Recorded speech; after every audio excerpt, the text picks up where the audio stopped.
ಬಂಧುಗಳೇ, ಸಾಮಾಜಿಕ ರಾಜಕೀಯ ಹೋರಾಟಗಾರರು, ಕನ್ನಡ ಪರ ಹೋರಾಟಗಾರರು ಆಗಿರುವಂತಹ ಡಾಕ್ಟರ್ ರಮೇಶ್ ಬೆಲ್ಲಂಕೊಂಡರವರ ಜೊತೆಗೆ ಇದು ಮುಂದುವರೆದ ಸಂದರ್ಶನ. ಈ ಸಂದರ್ಶನಕ್ಕೆ ಮತ್ತೊಮ್ಮೆ ನಾನು ಅವರನ್ನು ಆತ್ಮೀಯವಾಗಿ ಸ್ವಾಗತಿಸ್ತೇನೆ. ಡಾಕ್ಟ್ರೆ, ಇವತ್ತಿನ ಕಾರ್ಯಕ್ರಮಕ್ಕೆ ಮತ್ತೊಮ್ಮೆ ಸ್ವಾಗತ. ಈಗಾಗಲೇ ನಾನು ಆರಂಭದಲ್ಲೇ ಹೇಳಿದಂತೆ ನಮ್ಮ ರಾಜ್ಯ ಆಗ್ಲಿ ದೇಶ ಆಗ್ಲಿ ಒಂದು ರೀತಿಯಲ್ಲಿ ಸಂಪದ್ಭರಿತವಾದ ಸಮೃದ್ಧ ದೇಶ. ಆದ್ರೆ ಈ ದೇಶದಲ್ಲಿ ಈಗಲೂ ಬಡತನ ಇದೆ, ಸಾಮಾಜಿಕ ಅಸಮಾನತೆಗಳಿವೆ, ಸಾಮಾಜಿಕ ನ್ಯಾಯ ಬಹಳ ಒಂದು ದೊಡ್ಡ ಜನಸಮೂಹಕ್ಕೆ ಮರೀಚಿಕೆಯಾಗಿದೆ. ಇಂತಹ ಸಂದರ್ಭದಲ್ಲಿ ಇದಕ್ಕೆಲ್ಲ ಮೂಲ ಕಾರಣ ಏನು ಅಂತ ನಾವು ನೋಡಿದಾಗ, ರಾಜಕಾರಣದಲ್ಲಿ ನಮ್ಮ ಆಡಳಿತದಲ್ಲಿರುವಂತಹ ಸ್ವಜನ ಪಕ್ಷಪಾತ, ದುರಾಡಳಿತ, ಭ್ರಷ್ಟಾಚಾರ, ವಂಶ ಪಾರಂಪರ್ಯ ರಾಜಕಾರಣ ಇಂತಹದ್ದು. ಸೊ ಇಂತಹ ಸ್ಥಿತಿಯಲ್ಲಿ ಈಗಿನ ಚುನಾವಣಾ ಪದ್ಧತಿಯಲ್ಲಿ ಗೆದ್ದು ಬರುತ್ತಿರುವಂತಹ ರಾಜಕಾರಣಿಗಳು ಇದನ್ನ ಬದಲಾಯಿಸೋದಕ್ಕೆ ಸಾಧ್ಯವೇ? ಇಲ್ಲಿ ನಮಗೆ ಇವತ್ತಿನ ಪ್ರಜಾಪ್ರಭುತ್ವಕ್ಕೆ ಅಗತ್ಯವಾಗಿ ಬೇಕಾದಂತಹ ಬದಲಾವಣೆಗಳನ್ನಾಗಲಿ ಕಾರ್ಯಕ್ರಮಗಳನ್ನಾಗಲಿ ರೂಪಿಸೋದಕ್ಕೆ ಬೇಕಾದಂತಹ ಅರ್ಹತೆಗಳು ಈ ಜನಕ್ಕೆ ಇದೆಯೇ? ಇವರಿಗೆ ಈಗಿನ ಹಾಲಿ ಜನಪ್ರತಿನಿಧಿಗಳು ಇಲ್ಲ ಅಂದ್ರೆ ಮತ್ತೆ ಇನ್ಯಾವ ತರಹದ ಜನರಿಗಿದೆ? ಮತ್ತು ಅವ್ರು ಯಾಕೆ ಜನಪ್ರತಿನಿಧಿಗಳಾಗೋದಿಕ್ಕೆ ಸಾಧ್ಯ ಇಲ್ಲ? ಅವರು ಸಾಧ್ಯ ಆಗಬೇಕು ಅಂದ್ರೆ ಯಾವ ತರಹದ ವಾತಾವರಣ ಇರಬೇಕು, ಮತ್ತು ಅದಕ್ಕೆ ಬೇಕಾದಂತಹ ಅದು ಪಾಲಿಸಿ ಚೇಂಜಸ್ ಆಗಲಿ, ಸುಧಾರಣೆಗಳಾಗ್ಲಿ, ಜನರಲ್ಲಿ ಆಗಬೇಕಾದಂತಹ ಜಾಗೃತಿ ಅಥವಾ ಆ ಜನರ ಮನಸ್ಥಿತಿಗಳಲ್ಲಿ ಆಗಬೇಕಾದಂತಹ ಬದಲಾವಣೆಗಳಾಗ್ಲಿ ಏನು ಅನ್ನುವಂಥ ವಿಚಾರವನ್ನು ಇಟ್ಕೊಂಡು ನಾವು ಇವತ್ತು ಈ ಎರಡನೇ ಭಾಗದ ಸಂದರ್ಶನದಲ್ಲಿ ಮಾತನಾಡಲಿದ್ದೇವೆ. ನಾನು ಈಗ ನೇರವಾಗಿ ನಿಮ್ಗೆಲ್ಲ ಆರಂಭದಲ್ಲಿ ಒಂದಷ್ಟು ಅವ್ರ ಪರಿಚಯ ಮಾಡಿಕೊಟ್ಟ ಹಾಗೆ, ಅವರು ರಾಜಕೀಯವಾಗಿಯೂ ಕಾರ್ಯಕರ್ತರಾಗಿ ಇರುವಂತಹವರು.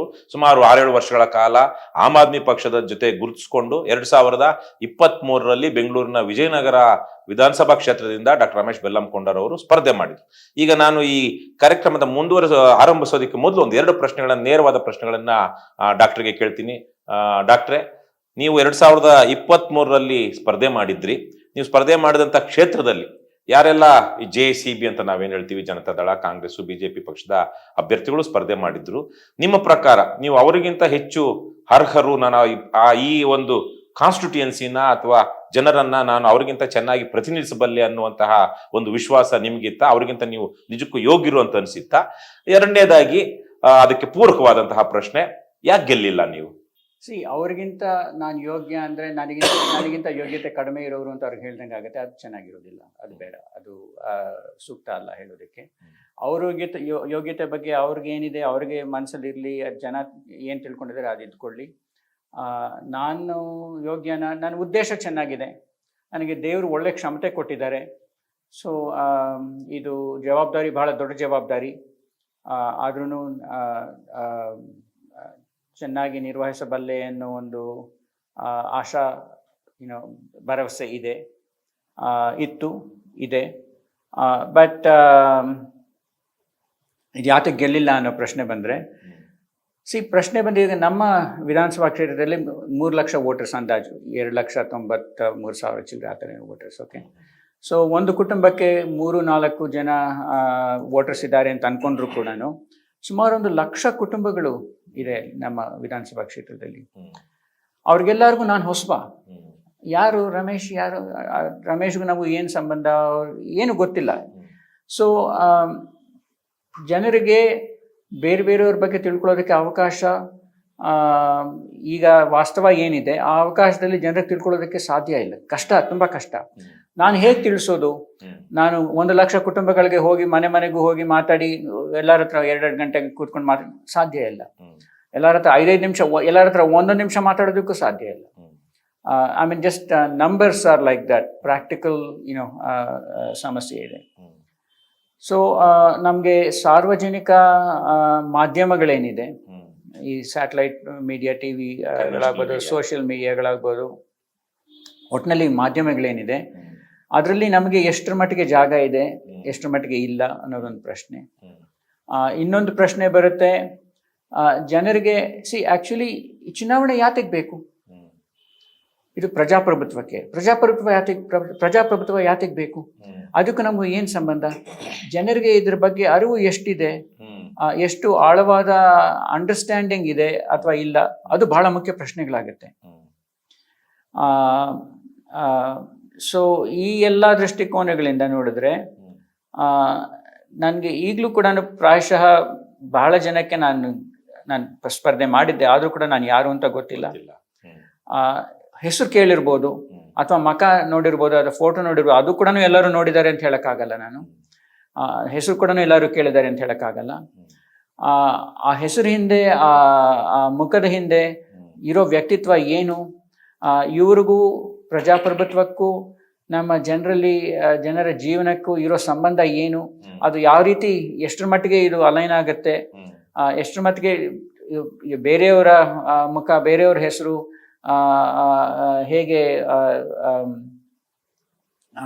ಜನರ ಹಿತಕ್ಕೆ ಸ್ಪಂದನೆ ಆಗುತ್ತೆ, ಅದಕ್ಕೆ ಹೋಲಿಸ್ಕೊಂಡ್ರೆ ಇದು ಇನ್ನು ಉತ್ತಮವಾಗಿ ಸ್ಪಂದನೆ ಆಗುತ್ತಾ, ಕಡಿಮೆಯಾಗಿ ಸ್ಪಂದನೆ ಆಗುತ್ತಾ, ಅರ್ಥ ಮಾಡ್ಕೊಳ್ಳೋದಕ್ಕೆ ಅವಕಾಶ ಇಲ್ವೇ. That is a very major problem. ಆಮೇಲೆ ನೀವು ಹೇಳಿದ್ರಿ ಈ ಥರ ಕುಟುಂಬ ರಾಜಕಾರಣ ಅಂತ ಹೇಳಿದ್ರಿ. ಈಗ ಕುಟುಂಬ ರಾಜಕಾರಣದಲ್ಲಿ ಏನಾಗುತ್ತೆ, ಒಬ್ಬರು ರಾಜಕಾರಣಿ ಇದ್ರೆ, ಜನರಿಗೆ ಪರಿಚಯ ಇರೋರಿದ್ರೆ, ಅವರು ಈ ಅವ್ರ ಜೊತೆ ಅವರ ಕುಟುಂಬದವರು ಕೂಡ ಎಕ್ಸ್ಪೋಸ್ ಆಗ್ತಾರೆ, ಜನರು ಕೂಡ ಆ ಕುಟುಂಬದವ್ರಿಗೆ ಎಕ್ಸ್ಪೋಸ್ ಆಗ್ತಾರೆ, ಅದೊಂದು ಅವಕಾಶ ಉಂಟು. ಆಮೇಲೆ ಚೆನ್ನಾಗಿ ಅವ್ರ ಪರಿಚಯ ಆಗುವಂತ ಸಾಧ್ಯತೆಗಳು ಜಾಸ್ತಿ ಇರುತ್ತೆ ಹೊಸಬರಿಗಿಂತ. ಅಬ್ಸಲ್ಯೂಟ್ಲಿ ಕರೆಕ್ಟ್, ಖಂಡಿತ. ಆಮೇಲೆ ಸೊ ಇಲ್ಲಿ ಬಹಳಷ್ಟು ಸಮಸ್ಯೆಗಳಿದೆ ನಮಗೆ ಇವಾಗ. ಆಮೇಲೆ ಇದಕ್ಕಿಂತ ಒಂದು ಮೂಲ ಪ್ರಶ್ನೆ ಆಗುತ್ತೆ, ಪ್ರಜಾಪ್ರಭುತ್ವ ಯಾತಕ್ಕೆ ಬೇಕು? ಎಲೆಕ್ಷನ್ ಬೇಕಾಗಿರೋದು ಪ್ರಜಾಪ್ರಭುತ್ವ ಇರಬೇಕಾದ್ರೆ. ಎಲೆಕ್ಷನ್ ಪ್ರಜಾಪ್ರಭುತ್ವ ಯಾತಕ್ಕೆ ಬೇಕು? ಪ್ರಜಾಪ್ರಭುತ್ವ ಒಂದು ವೇಳೆ ಚೆನ್ನಾಗಿ ನಡೆದ್ರೆ ಅದರಿಂದ ಏನು ಬೆನಿಫಿಟ್ಸ್ ಇದೆ, ಏನು ಲಾಭಗಳಿದೆ ಜನಕ್ಕೆ, ಅಥವಾ ಚೆನ್ನಾಗಿ ನಡೀದೆ ಹೋದ್ರೆ ಏನು ನಷ್ಟಗಳಿದೆ, ಅದನ್ನು ಅರಿಯಬೇಕು. ಆಮೇಲೆ ಇನ್ನೊಂದು, ಜನರಿಗೆ ಯಾರ್ದೋ ರಾಜಕಾರಣದ ಎಲ್ಲ ಕಡೆ ಪೋಸ್ಟರ್ಸ್ ಯಾವಾಗ್ಲೂ ಇರುತ್ತೆ, ಅವ್ರ ಮಕ್ಕ ಪರಿಚಯ ಇರುತ್ತೆ. ಇನ್ನೇನು ಗೊತ್ತಿಲ್ಲ ಇದ್ರು ಕೂಡ, ನೀನು ಯಾರು ಗೊತ್ತಿಲ್ಲ ಇದ್ರು ಕೂಡ, ನೀನು ಬೇರೆ ಯಾರು ನನಗೆ ಗೊತ್ತಿಲ್ಲ, ಸರಿ ಇವ್ರ ಮಕ್ಕ ಪರಿಚಯ ಇದೆ ಒಂದು. ಇನ್ನೊಂದು ಪಾರ್ಟಿ, ಈಗ BJP ಪಾರ್ಟಿ, ಕಾಂಗ್ರೆಸ್ ಪಾರ್ಟಿ ಯಾವಾಗಿಂದ ಇದೆ? ಓಕೆ, ನಾನು ಆಮ್ ಆದ್ಮಿ ಪಾರ್ಟಿ ಮೂಲಕ ಮಾಡಿದೆ, ಆಮ್ ಆದ್ಮಿ ಪಾರ್ಟಿ ಯಾವಾಗಿಂದ ಇದೆ? ಅಥವಾ ಬೇರೆ ಇಂಡಿಪೆಂಡೆಂಟ್ ಆಗಿ ಮಾಡಿದ್ರೆ, ಅಥವಾ ಬೇರೆ ಯಾವುದೋ ಪಾರ್ಟಿ ಮಾಡಿದ್ರೆ ಅದು ಯಾವಾಗಿಂದ ಇದೆ? ಅದ್ರ ಬಗ್ಗೆ ಏನು ಗೊತ್ತು? ಅವ್ರ ಆ ಪಾರ್ಟಿ ಟ್ರ್ಯಾಕ್ ರೆಕಾರ್ಡ್ ಏನಿದೆ? ಸೊ ಇದೆಲ್ಲಾನು ತಿಳ್ಕೊಬೇಕಾದ್ರೆ ಹೇಗೆ ಗೊತ್ತಾಗುತ್ತೆ? ಟಿವಿಲಿ ಮಾಹಿತಿ ಎಲ್ಲಿಂದ ಬರುತ್ತೆ ನಮಗೆ ಜನಕ್ಕೆ? ಟಿವಿ ಮೂಲಕ ಬರುತ್ತೆ, ಸೋಷಿಯಲ್ ಮೀಡಿಯಾ, ಈ ಫೇಸ್ಬುಕ್, ವಾಟ್ಸ್ಆ್ಯಪ್ ಸಂದೇಶಗಳು ಎಲ್ಲರಿಗೂ ಬರುತ್ತೆ. ನೀವು ಫೇಸ್ಬುಕ್ಕಲ್ಲಿ ಹಾಕಿದ್ರೆ, ಇವಾಗ ಫೇಸ್ಬುಕ್ಕಲ್ಲಿ ಏನೋ ಒಂದು ಹಾಕಿದ್ರೆ ಅದನ್ನ ಎಷ್ಟು ಜನ ನೋಡ್ತಾರೆ, ಅವ್ರು ಎಲ್ಲೆಲ್ಲಿ ಇರ್ತಾರೆ, ನಮ್ಮ ಕ್ಷೇತ್ರದವ್ರು ಎಷ್ಟು ಜನ ನೋಡ್ತಾರೆ. ಒಂದ್ ವೇಳೆ ಉದಾಹರಣೆಗೆ ಜಸ್ಟ್ ಮೇಕಪ್ ಎ ಸಿನೇರಿಯೋ, ಒಂದು ಈಗ 100 ಜನ ನೋಡ್ತಾರೆ, ನಾನೇನೋ ಒಂದು ಫೇಸ್ಬುಕ್ಕಲ್ಲಿ ಹಾಕ್ತೇನೆ, ನಾನು ಮಾತಾಡಿರೋದು 100 ಜನ ನೋಡ್ತಾರೆ ಅನ್ಕೊಳ್ಳಿ. ಆ 100 ಜನದಲ್ಲಿ ನಮ್ಮ ವಿಧಾನಸಭಾ ಕ್ಷೇತ್ರದಲ್ಲಿ ಎಷ್ಟು ಜನ ಇರ್ತಾರೆ, ಬೇರೆ ಬೇರೆ ಕಡೆ ಎಷ್ಟು ಜನ ಇರ್ತಾರೆ. ಸೊ ಬೇರೆ ಬೇರೆ ಕಡೆ ಇರೋ ನನಗೆ ವೋಟ್ ಹಾಕಕ್ಕಾಗಲ್ಲ, ಕೇವಲ ನನ್ನ ವಿಧಾನಸಭಾ ಕ್ಷೇತ್ರದಲ್ಲಿ ಇರೋರು ಮಾತ್ರ ವೋಟ್ ಹಾಕ್ಬೋದು. ಸೊ ಅದು ಅವ್ರು ನೋಡ್ತಾರೆ. ಆಮೇಲೆ ಇನ್ನೊಂದು, there is a information overload. ಒಂದು ಮನುಷ್ಯನಿಗೆ 24 ಗಂಟೆಯಲ್ಲಿ ಇಷ್ಟೇ ಕೆಲಸ ಮಾಡೋದಕ್ಕೆ ಸಾಧ್ಯ. ಈ TV ನೋಡೋದಾಗ್ಲಿ, ವಾಟ್ಸಪ್ ಮೆಸೇಜ್ಗಳು ನೋಡೋದಾಗ್ಲಿ, ಅದಕ್ಕೂ ಇಷ್ಟೇ ಸಮಯ ಸಾಧ್ಯ. ಅದರಲ್ಲಿ ಏನೆಲ್ಲ ಬರುತ್ತೆ, ಯಾವ ಥರ ಎಲ್ಲ ಬರುತ್ತೆ, ಅದರಲ್ಲಿ ತರ್ತರಾವರಿ ಸಂದೇಶಗಳು ಬರುತ್ತೆ. ಅದ್ರಲ್ಲಿ ಮುಖ್ಯವಾದದ್ದೇನು ಇವ್ರಿಗೆ ಸಂಬಂಧ. ಸೊ ಅಲ್ಲಿಗೆ that's a huge bottle. So ಒಂದು ನಿಮಿಷ ಹೇಳ್ತೀನಿ. ಇದಕ್ಕೆ, ಈ ಸೊಲ್ಯೂಷನ್ಗೆ, ಇದಕ್ಕೆ ಪರಿಹಾರಕ್ಕೆ ಏನು ಅಂತ ಹೇಳಿದ್ರೆ, ನನಗನ್ಸೋದು ಒಂದು ಕಾಲ್ಪನಿಕ ಪ್ರಜಾಪ್ರಭುತ್ವ ಘಟಕ ಪ್ರತಿ ಊರಲ್ಲೂ, ಪ್ರತಿ ಕ್ಷೇತ್ರದಲ್ಲೂ, ಪ್ರತಿ ಹಳ್ಳಿಲೂ, ಪ್ರತಿ ಗ್ರಾಮ ಪಂಚಾಯತಿಲೂ, ಬೆಂಗಳೂರಂತ ಊರಲ್ಲಿ ಪ್ರತಿ ಕ್ಷೇತ್ರ, ಪ್ರತಿ ಕಡೆನೂ ಸುಲಭವಾಗಿ ಸಿಕ್ಕುವಂಥದ್ದು ಇರಬೇಕು. ಇಲ್ಲ, ಒಂದ್ ನಿಮಿಷ, ನೀವು ಅದು ಒಂದ್ ಹೆಜ್ಜೆ ಮುಂದೆ ಹೋಗಿದ್ದೀರಿ. ಇಲ್ಲಿ ಮುಂದಕ್ಕೆ ಏನಾಗ್ಬೇಕು ಅನ್ನೋದ್ರ ವಿಚಾರವಾಗಿ ನಾನು ಬಹು ಮುಖ್ಯವಾಗಿ ನಿಮಗೆ ಕೇಳಿದ್ದು, ನೀವು ಅರ್ಹರಾಗಿದ್ರಾ ಬೇರೆಯವ್ರಿಗಿಂತ ನಿಮ್ಗೆ ಅನಿಸಿದ್ಯಾ ಅಂತ. ಆ ವಿಚಾರಕ್ಕೆ ನೀವು ಎಲ್ರಿಗೂ ಅವ್ರದೇ ಆದಂತ ಅರ್ಹತೆಗಳಿರುತ್ತೆ, ನಾನು ಅದಕ್ಕೆ ಹೋಗಲ್ಲ ಅಂದ್ರೆ. ಆದ್ರೆ ಸೋತು ವಿಚಾರಕ್ಕೆ ನೀವು ಹೇಳಿದ್ರಲ್ಲಿ ಗೆಲ್ಲದೆ ಇರೋದಕ್ಕೆ ಬಹಳ ಮುಖ್ಯವಾದ ಕಾರಣ ಅಂದ್ರೆ ಲೆವೆಲ್ ಪ್ಲೇಯಿಂಗ್ ಫೀಲ್ಡ್ ಇರ್ಲಿಲ್ಲ. ಅಲ್ಲಿ ಇದ್ದಂತ ಅಭ್ಯರ್ಥಿಗಳ ಪರಿಚಯ ಮಾಡೋದಿಕ್ಕಾಗ್ಲಿ, ಪರಿಚಯ ಆಗೋದಿಕ್ಕಾಗ್ಲಿ, ಅದು ಮಾಧ್ಯಮಗಳ ಮೂಲಕ ಆಗ್ಲಿ, ಪಕ್ಷದ ಮೂಲಕವಾಗ್ಲಿ ಆಗೋದಿಕ್ಕೆ ಬೇಕಾದಂತಹ ಒಂದು ವ್ಯವಸ್ಥೆ ಇರಲಿಲ್ಲ. ನನಗಿಂತ ಹೆಚ್ಚು ಬೇರೆ ಅಭ್ಯರ್ಥಿಗಳು ಹೆಚ್ಚು ಪರಿಚಿತರಾಗುವಂತ ಒಂದು ವಾತಾವರಣ, ಅದು ವಂಶ ಪಾರಂಪರ ರಾಜಕಾರಣದಿಂದ ಇರಬಹುದು ಅಥವಾ ಪಕ್ಷ ರಾಜಕಾರಣದಿಂದ ಆಗ್ಲಿ ಆಲ್ರೆಡಿ ಇತ್ತು.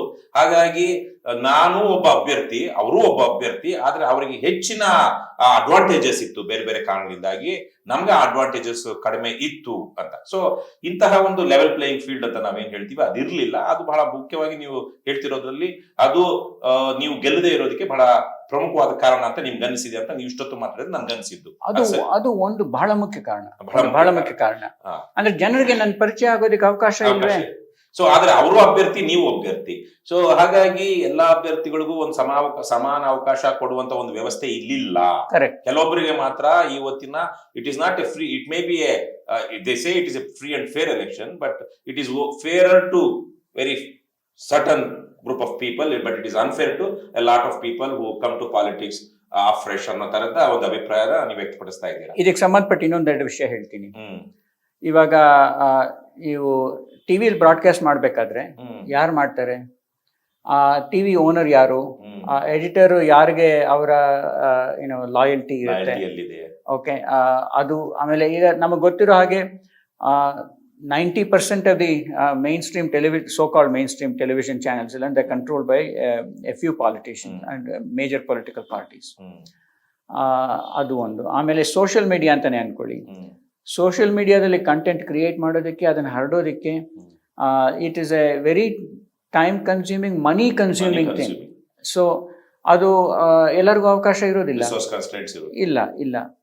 ಆಮೇಲೆ ಇನ್ನೊಂದು ಹ್ಯೂಮನ್ ನೇಚರ್ ಏನಪ್ಪಾ ಅಂತಂದ್ರೆ, ಯಾವ್ದನ್ನ ನಾವು ಪದೇ ಪದೇ ಕೇಳಿರ್ತೀವಿ ಅದೇ ನಮ್ಮ ಮನಸ್ಸಲ್ಲಿರುತ್ತೆ. ಕಾಂಗ್ರೆಸ್, ಬಿಜೆಪಿ, ಕಾಂಗ್ರೆಸ್, ಅದೇ ಮನಸ್ಸಲ್ಲಿರುತ್ತೆ. ಅದು ಬೇರೆದು ಅಥವಾ ಯಾರ ಹೆಸರು ಯಾವಾಗ್ಲೂ ಕೇಳ್ತಾ ಇರ್ತೀವಿ, ಇಂಥ ಅಭ್ಯರ್ಥಿ ಎ, ಅಭ್ಯರ್ಥಿ ಬಿ, ಅಭ್ಯರ್ಥಿ ಸಿ, ಅದೇ ಇರುತ್ತೆ. ಹೊಸಬರದ್ದೇ ಅದು ಮನಸ್ಸಲ್ಲಿ ಇರೋದೇ ಇಲ್ಲ. ಸೊ ಇದೆಲ್ಲದನ್ನ ನಷ್ಟ not only for the candidate, ಜನರು ಸಹ ಇನ್ಫಾರ್ಮ್ಡ್ ಡಿಸಿಷನ್, ಅವರ ಅಭ್ಯರ್ಥಿಗಳ್ಯಾರು, ಅವರ ಹಿನ್ನೆಲೆ ಏನು, ನಾವು ಅಭ್ಯರ್ಥಿಗಳಲ್ಲಿ ಯಾರು ಉತ್ತಮರು ಅಂತ ಆಯ್ಕೆ ಮಾಡ್ಕೊಳ್ಬೇಕು ಅನ್ನುವಂತ ಒಂದು ಇನ್ಫಾರ್ಮ್ ಡಿಸಿಷನ್ ಮಾಡೋದಕ್ಕೂ ಇವತ್ತು ಸೂಕ್ತವಾದಂತ ವ್ಯವಸ್ಥೆ ಇಲ್ಲ. ಆಕ್ಚುಲಿ ಇದು ನಷ್ಟ ಕೇವಲ ಕ್ಯಾಂಡಿಡೇಟ್ಗಲ್ಲ ಅಂತ ಹೇಳಿದ್ರಿ. ನನ್ನ ಅಭಿಪ್ರಾಯದಲ್ಲಿ ಕ್ಯಾಂಡಿಡೇಟ್ಗೆ ನಷ್ಟ ಇಲ್ಲ. ನನಗೂ ಒಂದು ನಷ್ಟ ಇದೆ ಒಂದೈತೆ. ಅಂದ್ರೆ ನನಗೆ ಒಂದು ಜನರಿಗೆ ಸಮಾಜಕ್ಕೆ ಒಳ್ಳೇದು ಮಾಡೋದಕ್ಕೆ ಅವಕಾಶ ಹೋಯ್ತೆ ಅಂತ ಅದೊಂದು ಏನೋ ಸ್ವಲ್ಪ ದುಃಖ ಇರುತ್ತೆ. ಅದನ್ನ ನಷ್ಟ ಅಂತ ಅನ್ಕೋಬೋದೇ ಹೊರತು ನಿಜವಾದ ನಷ್ಟ ಆಗೋದು ಸಮಾಜದಲ್ಲಿ ಸಾಮಾನ್ಯ ಜನರಿಗೆ. ಪ್ರಜಾಪ್ರಭುತ್ವದ ಉದ್ದೇಶ ಎಲ್ಲಾ ಪ್ರಜೆಗಳಿಗೂ ಅತ್ಯುತ್ತಮ ಸೌಲಭ್ಯಗಳು, ಅತ್ಯುತ್ತಮ ಬೆನಿಫಿಟ್ಸ್ ಸಿಕ್ಬೇಕು ಅನ್ನೋದೇ ಉದ್ದೇಶ. ಆ ಉದ್ದೇಶಕ್ಕೆ ನಷ್ಟ ಅಂದ್ರೆ ನಮ್ಮ ನೀವು ಹೇಳಿದ್ರಿ ನಮ್ಮ ದೇಶ ಬಹಳ ಪ್ರಬುದ್ಧ ದೇಶ, ಏನು ಸಮೃದ್ಧ ದೇಶ ಅಂತ ಹೇಳಿ. ಆ ಸಮೃದ್ಧಿ ಅನ್ಕೋಬಹುದು ಇಲ್ಲ ಇರ್ಲಿ ಪೊಟೆನ್ಶಿಯಲ್ ಇದೆ. ಅಂದ್ರೆ ಬಹಳ ಜನಕ್ಕೆ ಆ ಸಮೃದ್ಧಿಯ ಬೆನಿಫಿಟ್ಸ್ ಇಲ್ವೇ? ಬಹಳ ಕಡಿಮೆ ಜನಕ್ಕಿದೆ. ಸೊ ಇಡೀ ಸಮಾಜಕ್ಕೆ ನಷ್ಟ. ಅಷ್ಟೇ ಅಲ್ಲ, ಇವಾಗ ನಮ್ಮ ಸಮಾಜದಲ್ಲಿ ವ್ಯವಸ್ಥೆಗಳು ಯಾವುದೇ ವ್ಯವಸ್ಥೆ ತಗೊಳ್ಳಿ, ಸಮಾಜದಲ್ಲಿ ವ್ಯವಸ್ಥೆ ಇದಕ್ಕಿಂತ ಚೆನ್ನಾಗಿರ್ಬೋದಾಗಿತ್ತು, ಅದಕ್ಕೆ ಅವಕಾಶ ಆಗ್ಲಿಲ್ಲ ಅಂತಂದ್ರೆ ಇಡೀ ಸಮಾಜಕ್ಕೆ ನಷ್ಟ. ಸೊ ಈಗ ಎರಡನೇ ಭಾಗವಾಗಿ ನಾನು ಸುಧಾರಣೆಗಳ ವಿಚಾರವಾಗಿ ಮಾತಾಡೋದಕ್ಕೆ ನಾವು ಕೂತಿದ್ರು, ಸುಧಾರಣೆಗಳ ಅಗತ್ಯ ಏನು ಅನ್ನೋದಕ್ಕೆ ಒಂದಷ್ಟು ಏನು ಬಾಟಮ್ ಲೈನ್ ಅಲ್ಲಿ ಅದ್ರದ್ದು ಕಾರಣಗಳಿಗೆ ಐಡೆಂಟಿಫೈ ಮಾಡೋದಕ್ಕೆ ಪ್ರಶ್ನೆ ಕೇಳ್ತಾ ಇದ್ದೀನಿ. ನೀವು ಚುನಾವಣೆ ನಿಂತ ಸಂದರ್ಭದಲ್ಲಿ ಬಹುಶಃ 40 ಲಕ್ಷ 41 ಲಕ್ಷವೋ ಮಿತಿ ಇದ್ದಿತ್ತು ಒಬ್ಬ ಅಭ್ಯರ್ಥಿ ಖರ್ಚು ಮಾಡಬಹುದಾದಂಥದ್ದು. ಸೊ ಈಗ ಗೆದ್ದಿರುವಂತ ಅಭ್ಯರ್ಥಿಗಳು ಕೇವಲ ಅಷ್ಟರಲ್ಲೇನೆ ನ್ಯಾಯಯುತವಾಗಿ, ಅಂದ್ರೆ prescribed election commission imposed expenses limit ಅಂತಿದೆ. ಸೊ ಅದ್ರೊಳಗಡೆ ಖರ್ಚು ಮಾಡಿದ್ದಾರಾ ಅಥವಾ ಅವರು ಅದಕ್ಕಿಂತ ಜಾಸ್ತಿ ಖರ್ಚು ಮಾಡಿದ್ದಾರಾ ಅಂತ ನಿಮ್ಗೆ ಅನ್ಸುತ್ತಾ? ಅದ್ರ ಬಗ್ಗೆ ನನ್ಗೆ ಫಸ್ಟ್ ಹ್ಯಾಂಡ್ ನಾಲೆಜ್ ಇಲ್ಲ, ಬಟ್ ನನಗೆ ಗೊತ್ತಿರೋದು ಹೇಳ್ತೀನಿ. ನನ್ಗೆ ಗೊತ್ತಿರೋದನ್ನ ಅರ್ಥ ಮಾಡ್ಕೊಂಡಿರೋದು ಹೇಳ್ತೀನಿ. ಫಸ್ಟ್ ಆಫ್ ಆಲ್, ಈ 40 ಲಕ್ಷ ಏನಿದೆ ಅದು ಬಂದು ಚುನಾವಣೆ ಅನೌನ್ಸ್ ಆದ್ಮೇಲೆ ಆ ದಿನದಿಂದ ರಿಸಲ್ಟ್ ಬರೋ ತನಕ ಅಂತ ಹೇಳಿ. ಓಕೆ, ಬಟ್ ಈ ಪ್ರಚಾರ ನಡೆಯೋದು ಆಕ್ಚುಲಿ ಅದು ಚುನಾವಣೆ ಅನೌನ್ಸ್ ಆದ್ಮೇಲೆ ಅಲ್ಲ, ಅಭ್ಯರ್ಥಿ ನಾಮಿನೇಷನ್ ಹಾಕಿದ್ಮೇಲೆ. ಅಭ್ಯರ್ಥಿ ನಾಮಿನೇಷನ್ ಕರೆಕ್ಟ್ ನಾಮಿನೇಷನ್ ದಿವಸದಿಂದ ರಿಸಲ್ಟ್. ಕರೆಕ್ಟ್. ಓಕೆ, ಬಟ್ ಪ್ರಚಾರ ನಡೆಯೋದು ಅದಕ್ಕಿಂತ ಬಹಳ ಮೊದಲೇ ಶುರುವಾಗುತ್ತೆ. ನೀವು ಇವಾಗ ಅಕ್ಕಪಕ್ಕದ ಮನೆಯವ್ರನ್ನ ಪರಿಚಯ ಮಾಡ್ಕೋಬೇಕಂದ್ರೆ ಸುಮಾರು ಎಷ್ಟೋ ತಿಂಗಳಾದ್ಮೇಲೆ, ಎಷ್ಟೋ ವರ್ಷಗಳಾದ್ಮೇಲೆ ಇನ್ನು ಅಷ್ಟಷ್ಟೇ ಪರಿಚಯ ಇರುತ್ತೆ. ನಮ್ಮ ದಿನನಿತ್ಯ ನಮ್ಮ ಬೇರೆ ನಮ್ಮ ಜೊತೆ ಕೆಲಸ ಮಾಡೋರ್ ಜೊತೆ ಪರಿಚಯ ಮಾಡ್ಕೋಬೇಕು ಅಂದ್ರೂ ಕೂಡ ಬಹಳ ಮಿತಿ ಇರುತ್ತೆ. ಸೊ ಈ ಲಕ್ಷಾಂತರ ಕುಟುಂಬಗಳು ಕ್ಯಾಂಡಿಡೇಟ್ಸ್ ಬಗ್ಗೆ ಪರಿಚಯ ಮಾಡ್ಕೋಬೇಕು ಅಂತಂದ್ರೆ ಬಹಳ ಟೈಮ್ ಹಿಡಿಯುತ್ತೆ. ಪ್ರಚಾರ ನಡೆಯೋದು ಕೂಡ ಇವಾಗ ಉದಾಹರಣೆಗೆ ನಮ್ಮ ವಿಧಾನಸಭಾ ಕ್ಷೇತ್ರದಲ್ಲಿ ನೋಡಿ ಯಾರ್ದು ಫೋಟೋಗಳಿರುತ್ತೆ ಇವಾಗಿರುತ್ತೆ. ಎಲೆಕ್ಷನ್ ಯಾವಾಗಿರೋದು ಇನ್ 3 ವರ್ಷಕ್ಕೆ 2.5 ವರ್ಷಕ್ಕೆ, ರೈಟ್? ಇದು ಕಂಟಿನ್ಯೂಸ್ ಆಗಿರುತ್ತೆ ಅವ್ರದ್ದು. ಅಂದ್ರೆ ಅವರು ಚುನಾವಣೆಗಳ ಮೊದಲೇನೆ ಅವ್ರ ಪರಿಚಯ ಮಾಡ್ಕೊಳ್ಳೋದಕ್ಕೆ ಬೇಕಾದಂತ ರೀತಿಯಲ್ಲಿ ಲಕ್ಷಾಂತರ ಕೋಟ್ಯಾಂತರ ರೂಪಾಯಿಗಳನ್ನ ಪ್ರತಿ ದಿವಸ ಪ್ರತಿ ಖರ್ಚು ಮಾಡಿರ್ತಾರೆ ಚುನಾವಣಾ ಪೂರ್ವದಲ್ಲಿ. ಅಥವಾ ಯಾರವ್ರಿಗೆ ಬಿಟ್ಟಿ ಕೊಡ್ತಾರೆ, ಯಾರೋ ಕೊಟ್ಟಿದ್ದಾರೆ ಬರುತ್ತೆ, ಈ ಬೇರೆಯವ್ರಿಗೆ ಎಲ್ಲಿಂದ ದುಡ್ಡು ಬರುತ್ತೆ, ಅದು ಪ್ರಶ್ನೆ, ರೈಟ್? ಅದು ತುಂಬಾ ಕಾಸ್ಟ್ಲಿ. 40 ಲಕ್ಷ ಕೂಡ ಸಾಮಾನ್ಯ ವ್ಯಕ್ತಿಗೆ 40 ಲಕ್ಷ ಖರ್ಚು ಮಾಡೋದು ಸುಲಭ ಅಲ್ಲ, ತುಂಬಾ ಕಷ್ಟ ಇದೆ. ಸೊ ದುಡ್ಡು ಎಲ್ಲಿಂದ ಬರುತ್ತೆ? ಸೊ ಬಹಳ ಬುದ್ಧಿವಂತ, ಬಹಳ ಕ್ಷಮತೆ ಇರೋ ಅಂತ ಅಭ್ಯರ್ಥಿ ಆದ್ರೂ ಕೂಡ ದುಡ್ಡು is a very major problem, very major constraint. So ನಾವೇನೇ ಪರಿಹಾರ ಹುಡುಕ್ಬೇಕಾದ್ರೆ ಇದನ್ನ ಮನಸ್ಸಲ್ಲಿ ಇಟ್ಕೋಬೇಕಾಗುತ್ತೆ. ಚುನಾವಣೆಯಲ್ಲಿ ಅರ್ಹರು ಯೋಗ್ಯರು ಗೆಲ್ಲಬೇಕು ಅಂದ್ರೆ ಆಮೇಲೆ ಇನ್ನೊಂದು ಬೇರೆ ಖರ್ಚು ಮಾಡಿದಾರ ಅಂತ. ಓಕೆ, ನಾನು ಕೇಳಿದ್ದೀನಿ, ಓಕೆ, ನಾನು ಸ್ವಂತ ನನ್ನ ಕಣ್ಣಿಂದ ನೋಡಿಲ್ಲ, ಸೊ ಹಾಗೆ ನಾನು ಕೇಳಿದ್ದೀನಿ, ಎಲ್ಲರೂ ಹೇಳ್ತಾರೆ. ಸೊ ನಾನು ನಿಜ ಅಂತ ಅನ್ಕೋಬೇಕಾಗತ್ತೆ. ಎಲ್ಲರೂ ಹೇಳ್ತಾರೆ, ಇವತ್ತೆಲ್ಲ ಯಾವಾಗ್ಲೂ ಹೇಳ್ತಾ ಬಂದಿದ್ದಾರೆ.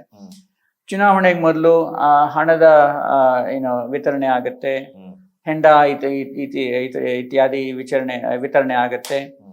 ಆಮೇಲೆ ಬೇರೆ ಬೇರೆ ತರ ಒಳ ವ್ಯವಸ್ಥೆಗಳಿರುತ್ತೆ. ತುಂಬಾ ಬ್ಲಾಕ್ ದುಡ್ಡು ಅಂದ್ರೆ ಅನ್ಅಕೌಂಟೆಡ್ ದುಡ್ಡು ತುಂಬಾ ಹರಿಯುತ್ತೆ ಅಂತ ಕೇಳಿದ್ದೀನಿ.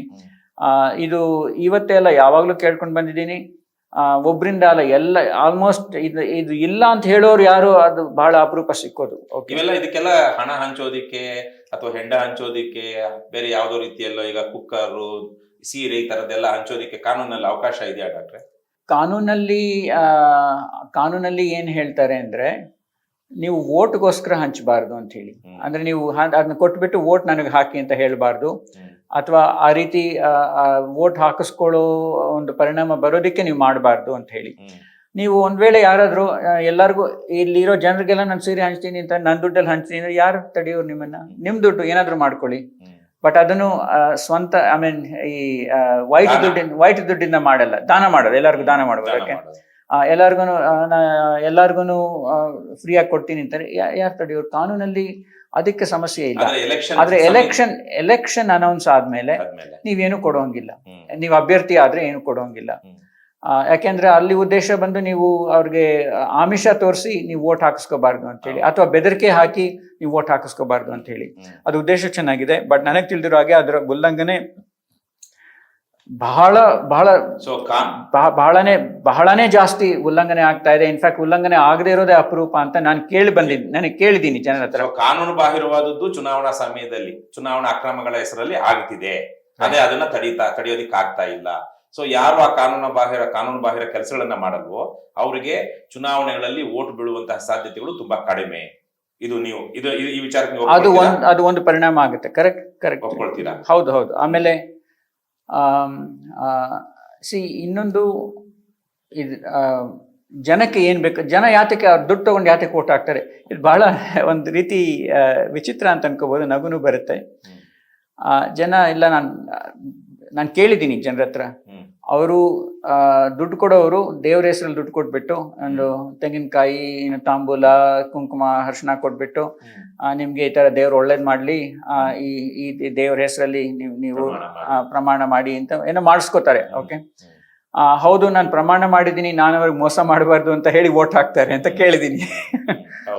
ಬಟ್